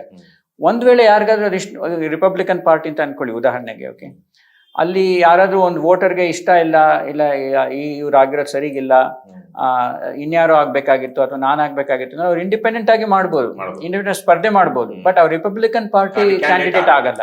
ಓಕೆ, ಸೊ ಈ ಪ್ರೈಮರಿ ಎಲೆಕ್ಷನ್ ಫೈನಲ್ ಎಲೆಕ್ಷನ್ ಇರೋದು, ಇದರಲ್ಲಿ ಒಂದು ಅಡ್ವಾಂಟೇಜ್ ಏನಪ್ಪಾ ಅಂತಂದ್ರೆ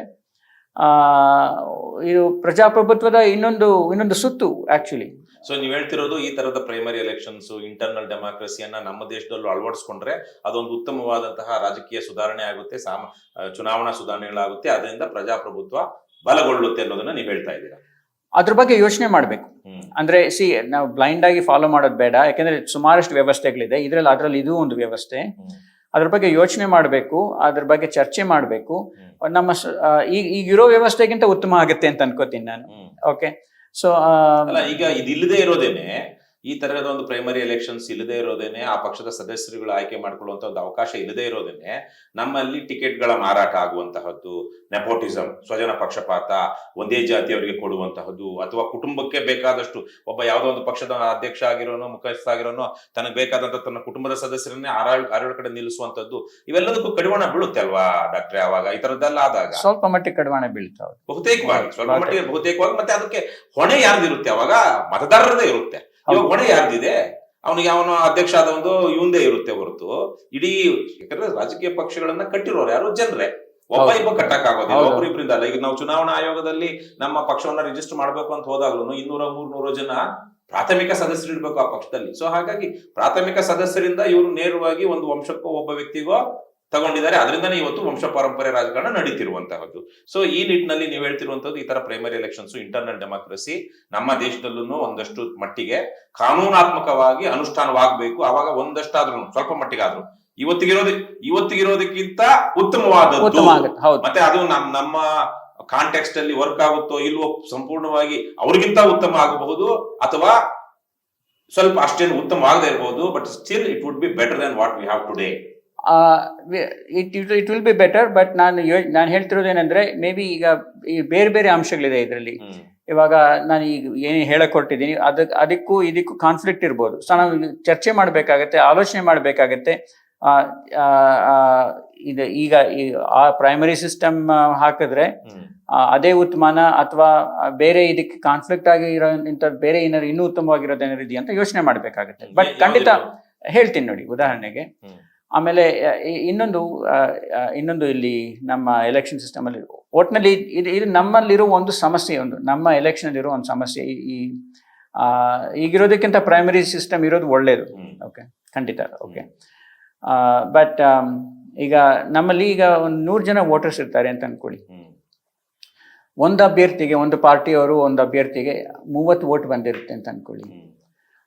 ಅದರಲ್ಲಿ ಒಂದು 8 ಜನ ಅಲ್ಲಿ ಸ್ಪರ್ಧೆ ಮಾಡಿರ್ತಾರೆ. ಸೊ ಇನ್ನು ಮಿಕ್ಕಿದ 7 ಜನಕ್ಕೆ 70 ವೋಟ್ಗಳು ಬಂದಿರುತ್ತೆ. ಓಕೆ, ಅಲ್ಲಿಗೆ 70 ವೋಟರ್ಸು ಈ 30 ವೋಟ್ ತಗೊಂಡಿರೋ ಆಯಪ್ಪನಿಗೆ, ಆ ಅಭ್ಯರ್ಥಿಗೆ ವೋಟ್ ಹಾಕಿಲ್ಲ. ಆದ್ರೂ ಕೂಡ 30 ವೋಟ್ ತಗೊಂಡು ಈತ ಚುನಾಯಿತನಾಗ್ತಾನೆ, ಪ್ರತಿನಿಧಿ ಆಗ್ತಾನೆ. ಸೊ ಇದೊಂದು ವಿಪರ್ಯಾಸ, it's a problem. Okay, so ಬಹಳ ದೇಶಗಳಲ್ಲಿ ಒಂದು ವ್ಯವಸ್ಥೆ ಏನಿದೆ ಅಂತಂದ್ರೆ 50%ಕ್ಕಿಂತ ಜಾಸ್ತಿ ವೋಟ್ ತಗೊಂಡಿದ್ರೆ ಆತ ಗೆದ್ದ ಅಂತ ಹೇಳಿ. ಒಂದ್ ವೇಳೆ ಅವ್ರಿಗೆ 50%ಕ್ಕಿಂತ ಕಡಿಮೆ ವೋಟ್ ತಗೊಂಡಿದ್ರೆ ಆವಾಗ ಇದು basically majority of the voters have not voted for this person. So ಇದನ್ನ ಹೇಗೆ ಅವ್ರನ್ನ ಪ್ರತಿನಿಧಿ ಅಂತ ಅನ್ಕೊಳ್ಳೋದು ಅಂತ ಹೇಳ್ಬಿಟ್ಟು ಒಂದು ಬೇರೆ ಬೇರೆ ಪ್ರಕ್ರಿಯೆಗಳಿದೆ. ಒಂದು ರನ್ ಆಫ್ ಎಲೆಕ್ಷನ್ಸ್ ಅಂತ ಇದೆ. ಉದಾಹರಣೆಗೆ ಒಬ್ಬರಿಗೆ 30 ವೋಟ್ ಬಂದಿದೆ, ಇನ್ನೊಬ್ಬರಿಗೆ 28 ವೋಟ್ ಬಂದಿದೆ. ಓಕೆ, ಇಲ್ಲಿ ನಮ್ಮ ವ್ಯವಸ್ಥೆಯಲ್ಲಿ 30 ವೋಟ್ ಬಂದಿರೋ ಆತನೇ ರಾಜ, ಆತನೇ ಪ್ರತಿನಿಧಿ, ರೈಟ್? ಸೊ ಅಲ್ಲಿ ಈ ರನ್ ಆಫ್ ಎಲೆಕ್ಷನ್ಸ್ ಅಲ್ಲಿ ಈಗ ಒಟ್ಟು 8 ಜನ ಸ್ಪರ್ಧೆ ಮಾಡಿದ್ರು. ಓಕೆ, ಒಬ್ಬರಿಗೆ 30 ಬಂದಿದೆ, ಇನ್ನೊಬ್ಬರಿಗೆ 28 ಬಂದಿದೆ, ಇನ್ನು 6 ಜನಕ್ಕೆ ಇನ್ ಮಿಕ್ಕಿದಷ್ಟು ಎಷ್ಟೋ ಬಂದಿದೆ, ರೈಟ್? ಸೊ ಅವರು ಫಸ್ಟ್ ಅಂಡ್ ಸೆಕೆಂಡ್ ಮಾತ್ರ ಅವ್ರ ಮಧ್ಯೆ ಮಾತ್ರ ಮತ್ತೆ ಚುನಾವಣೆ ನಡೆಯುತ್ತೆ.